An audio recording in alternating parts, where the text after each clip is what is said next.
આજે હોળીનો પાવન અવસર છે ત્યારે મંદિરોમાં પણ વિશેષ દર્શનનું આયોજન થઈ રહ્યું છે। ત્યારે પોરબંદરના જરવાવ વાછડાડાના મંદિર ખાતે હોળી નિમિત્તે પિચકારી અને રંગોનું ખાસ શણગાર કરાયો હતો। પોરબંદરના રામધૂન મંદિર નજીક વર્ષો જૂનું જરવાવ વાછડાડાનું મંદિર આવેલું છે। હજારો લોકોના આસ્થાના કેન્દ્ર એવા મંદિર ખાતે વિવિધ તહેવારોની ભક્તિભાવપૂર્વક ઉજવણી કરવામાં આવે છે। ત્યારે હોળીના પાવન પર્વ નિમિત્તે ખાસ શણગાર કરીને દર્શનનું આયોજન કરાયું હતું, જેમાં પિચકારી, ફુગા અને રંગોનો આકર્ષક શણગાર અને સજાવટ કરાઈ હતી।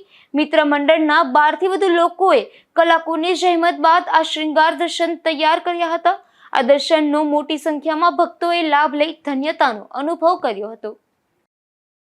દિલીપભાઈ પરમાર આપણે હર હોળીના તહેવારે મંદિરમાં આ જ રીતનું ડેકોરેશન કરીએ છીએ દર્શન માટે। પછી એનું બધું વિતરણ છે ને 2 દી પછી કરીએ છીએ। શું ડેકોરેશન કરે કેવાનું આપણે પિચકારીનું એ બધી 1200 પિચકારી ગોઠવી છે, બાકીના બીજું બધું ઘણો મોટો શો ફિટિંગ આપીશું। મંદિર ખાતે આ દર્શનનો લાભ ભક્તો શુક્રવાર સુધી લઈ શકશે। દર્શન બાદ શનિવારે આ પિચકારીનું વિતરણ બાળકોમાં કરવામાં આવશે। મંદિર ખાતે મિત્ર મંડળ દ્વારા બિપિનભાઈ કોટેચા સહિતના ભક્તોની આગેવાનીમાં દરેક તહેવાર ઉત્સાહપૂર્વક ઉજવવામાં આવે છે।